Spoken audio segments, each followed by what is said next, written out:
still no common ground. What words mean to me is sharp contrast vis-a-vis them. Their brains are different, souls likewise.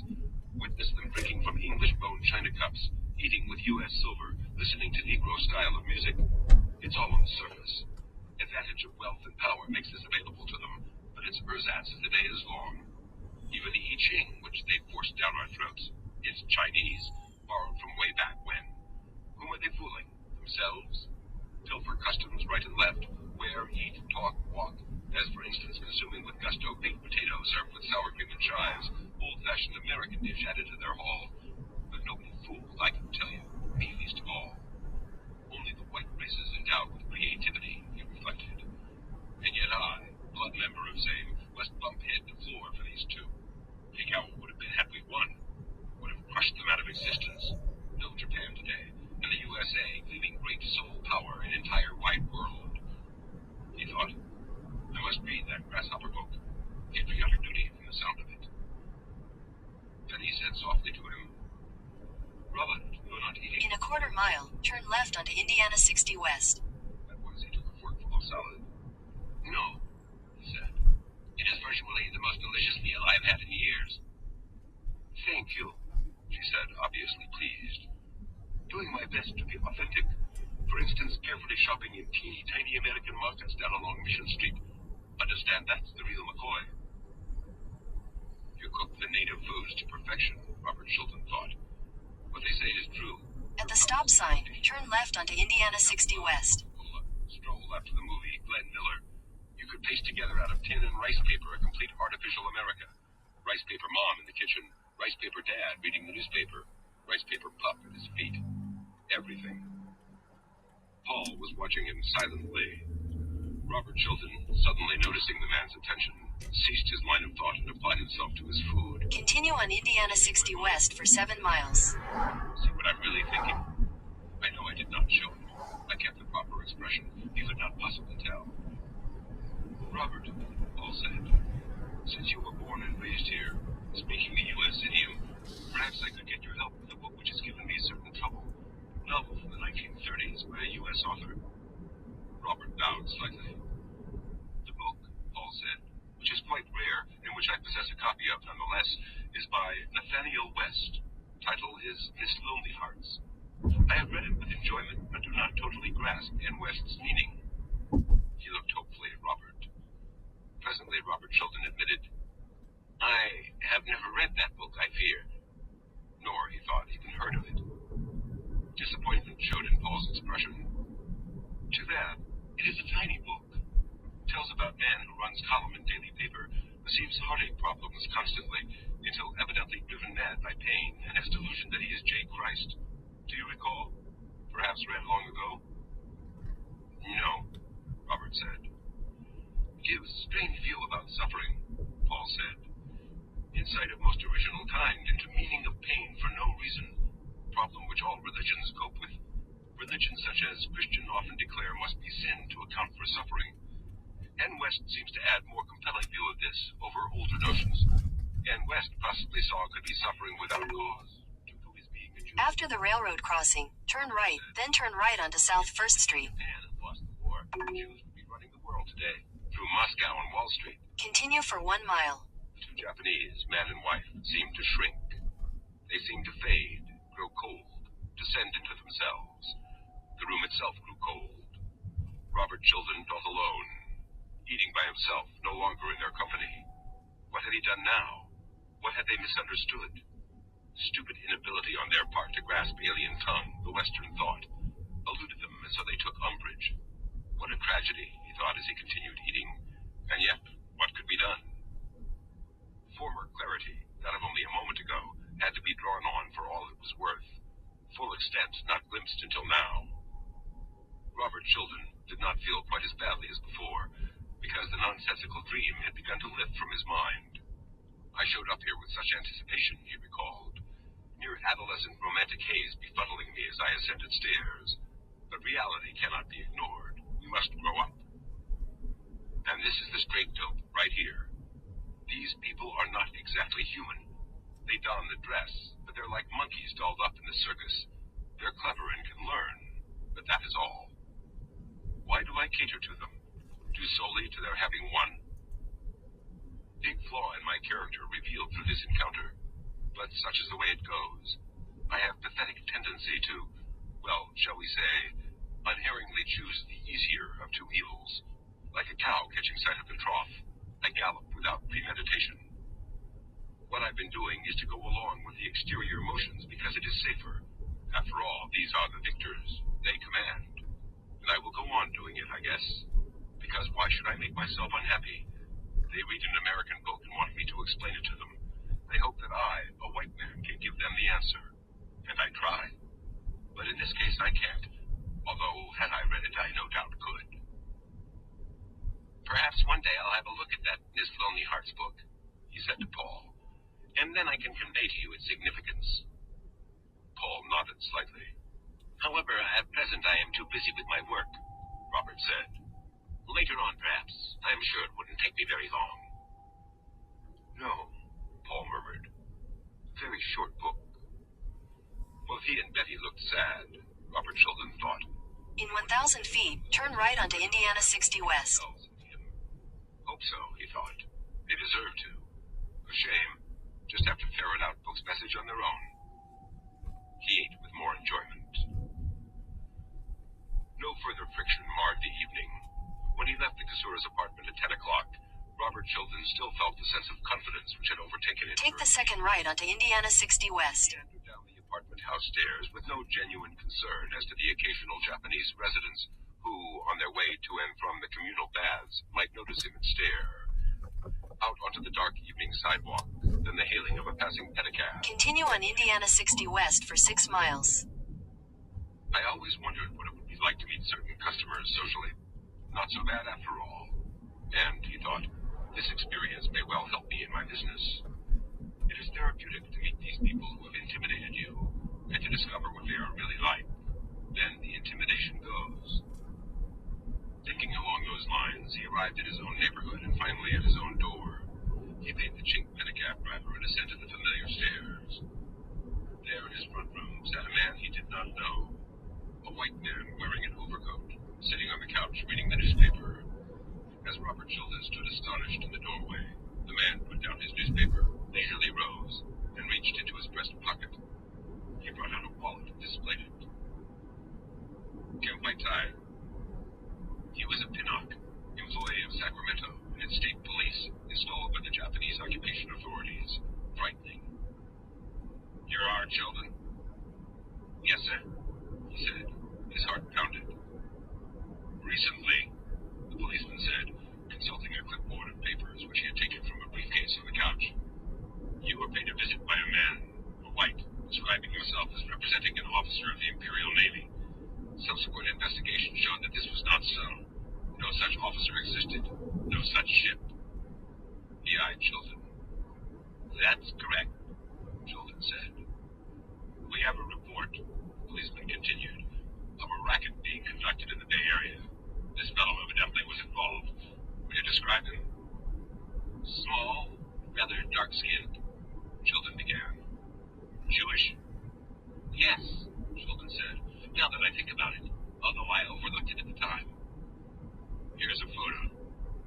The Kempaitai man passed it to him. That's him, Sheldon said, experiencing recognition beyond any doubt.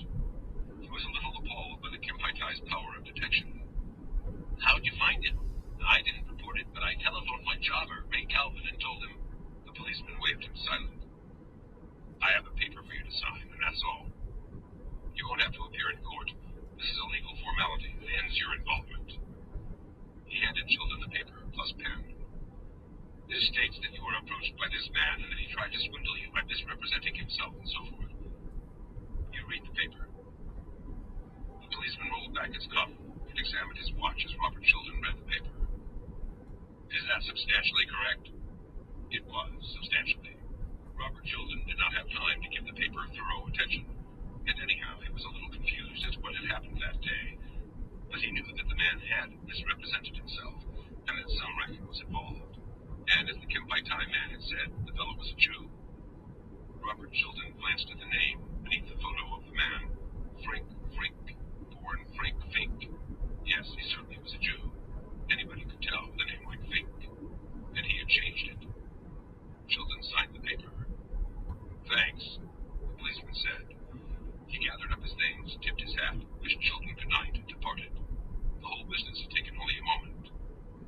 I guess they got him, Sheldon thought, whatever he was up to. Great relief. They were fast, all right. We live in a society of law and order, where Jews can't pull their subtleties on the innocent. We're protected. I don't know why I didn't recognize the racial characteristics when I saw him. Evidently, I'm easily deceived. He decided, I'm simply not capable of deceit, and that renders me helpless. Without law, I'd be at their mercy. You could have convinced me of anything. It's a form of hypnosis. They can control an entire society. Tomorrow I will have to go out and buy that Grasshopper book, he told himself. It'll be interesting to see how the author depicts a world run by Jews and communists, with the Reich in ruins, Japan no doubt a province of Russia. In fact, with Russia extending from the Atlantic to the Pacific. I wonder if he, whatever his name is, depicts a war between Russia and the USA. Interesting book, he thought. Odd nobody thought of writing it before.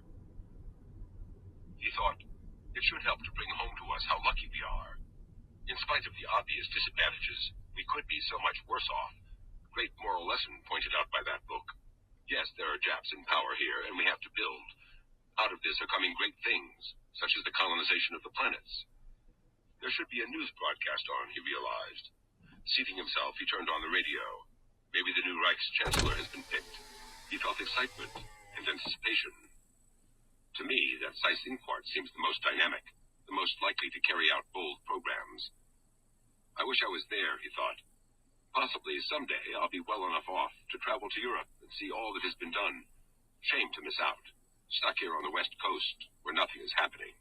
History is passing us by. Chapter 8. At 8 o'clock in the morning, Freiherr Hugo Reis, the Reich's consul in San Francisco, stepped from his Mercedes-Benz 220E and walked briskly up the steps of the consulate.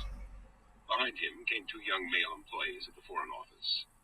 The door had been unlocked by Reis's staff, and he passed inside, raising his hand in greeting to the two switchboard girls, the vice consul, Herr Frank, and then in the inner office, Reis's secretary, Herr Fritterhoff. Freiherr, Fritterhoff said, there is a coded radiogram coming in just now from Berlin, Preface 1. That meant removing his overcoat and giving it to Fritterhoff to hang up.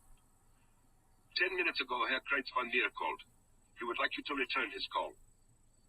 Thank you, Reis said. He seated himself at the small table by the window of his office, removed the cover from his breakfast, saw on the plate the roll, scrambled eggs, and sausage, poured himself hot black coffee from the silver pot, then unrolled his morning newspaper. The caller, Kreutz von Meer, was the chief of the Sicherheitsdienst in the PSA area. His headquarters were located under a cover name at the air terminal. Relations between Reis and Kreutz von Meer were rather strained. Their jurisdiction overlapped in countless matters, a deliberate policy, no doubt, of the higher-ups in Berlin. Reis held an honorary commission in the SS, the rank of major, and this made him technically Kreutz von Meer's subordinate. The commission had been bestowed several years ago, and at that time Reis had discerned the purpose, but he could do nothing about it. Nonetheless, he chafed still. The newspaper, flown in by Lufthansa and arriving at 6 in the morning, was the Frankfurter Zeitung. Reis read the front page carefully. Von Schirach under house arrest, possibly dead by now. Too bad. Göring residing at a Luftwaffe training base, surrounded by experienced veterans of the war, all loyal to the fat one. No one would slip up on him. No S.D. Hatchetman. And what about Dr. Goebbels? Probably in the heart of Berlin, depending as always on his own wit, his ability to talk his way out of anything. If Heydrich sends a squad to do him in, Reis reflected, the little doctor will not only argue them out of it, he will probably persuade them to switch over, make them employees of the Ministry for Propaganda and Public Enlightenment. He could imagine Dr. Goebbels at this moment, in the apartment of some stunning movie actress, gestating the Wehrmacht units bumping through the streets below. Nothing frightens that girl. Goebbels would smile his mocking smile, continue stroking the lovely lady's bosom with his left hand, or writing his article for the days of Angriff with. Reis's thoughts were interrupted by his secretary's knock. I'm sorry, Kreutz von Meer is on the line again. Rising, Reis went to his desk and took the receiver. Reis here. The heavy Bavarian accents of the local SD chief. Any word on the Adverkerke?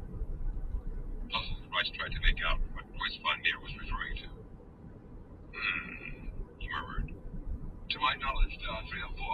characters on the Pacific Coast at the moment. The one traveling in by Lufthansa was in the last week. Oh, I said. Holding the receiver between his ear and shoulder, he took out his cigarette case. He never came in. In a quarter mile, at the traffic circle, take the first exit onto Indiana 60. Just to notice. I'd like to call the Foreign Office and have them call the Chancellery and have whoever's on hand get hold of the Admiralty and demand that the hardware either take its people back out of here or give us an account of why they're here. Can't you do that? Everything's in confusion. They've completely lost the hardware man, Rice decided. They, the local SD, were told by someone on Heydrich's staff to watch him, and they missed a connection. And now they want me to bail them out. If he comes in here, Rice said... Exit the traffic circle onto Indiana 60.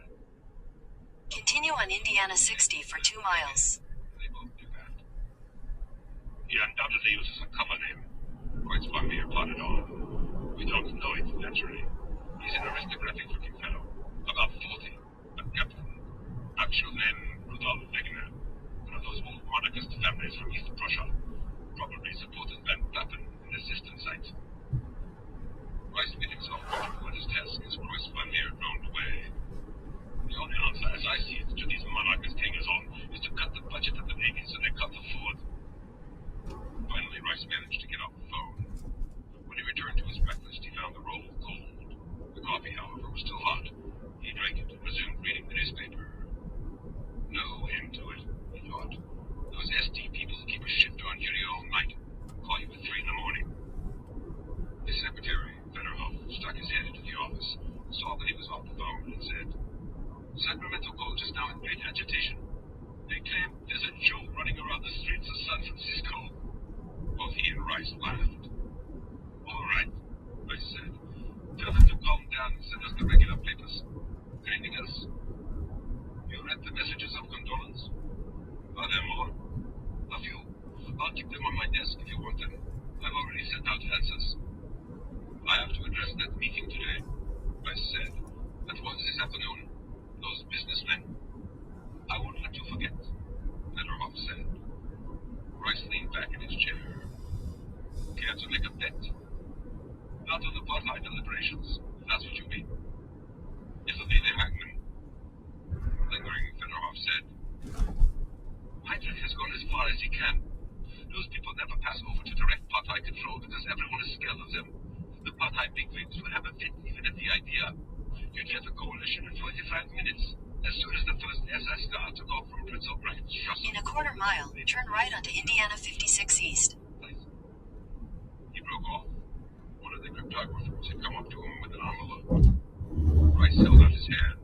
His secretary brought the envelope to him. It was the urgent coded radio. Take the next right onto Indiana 56 East. When he finished reading it, he saw that Fennerhoff was waiting to hear. Rice crumpled up the message in the big ceramic ashtray on his desk, lit it with his lighter. There's a Japanese general supposed to be traveling here incognito. Tadeki. You'd better go down to the public library and get one of those official Japanese military magazines that would have his picture. Do it discreetly, of course. I don't think we'd have anything on him here. He started toward the locked filing cabinet, then changed his mind. Get what information you can. The statistics... Continue on Indiana 56 East for 25 miles. He added. This General Tadeki was a chief of staff a few years ago. Do you recall anything about him? Just a little, Fennerhoff said. Quite a fire eater. He should be about 80 now. Seems to me he advocated some sort of crash program to get Japan into space. On that he failed, I said. I wouldn't be surprised if he's coming here for medical purposes, Fennerhoff said. There's been a number of old Japanese military men here to use the big UC hospital. That way they can make use of German surgical techniques they can't get at home. Naturally, they keep it quiet. Patriotic reasons, you know. So perhaps we should have somebody at the UC hospital watching if Berlin wants to keep their eye on him. Rice nodded. Or the old general might be involved in commercial speculations, a good deal of which went on in San Francisco. Connections he had made while in service would be of use to him now that he was retired. Or was he retired? The message called him General, not Retired General. pass copies right on to our people at the airport and down at the harbor. He may have already come in. You know how long it takes them to get this sort of thing to us. And of course, if the general had already reached San Francisco, Berlin would be angry at the PSA consulate. The consulate should have been able to intercept him before the order from Berlin had even been sent. Chernoff said, I'll stamp date the coded radiogram from Berlin, so if any question comes up later on, we can show exactly when we received it, right to the hour. Thank you, Rice said. The people in Berlin were past masters at transferring responsibility, and he was weary of being stuck. It had happened too many times. Just to be on the safe side, he said, I think I'd better have you answer that message. Say, your instructions, abysmal neutrality. Person already reported in the area. Possibility of successfully intercept remote at this stage. Put something along those lines into shape and send it. Keep it coded vague. Understand? Chernoff nodded. I'll send it right off, and keep a record of the exact date and moment it was sent. He shut the door after him. You have to watch out, Rice reflected, or all at once you find yourself consul to a bunch of niggers on an island off the coast of South Africa. And the next you know, you have a black mammy for a mistress, and 10 or 11 little pickaninnies calling you daddy.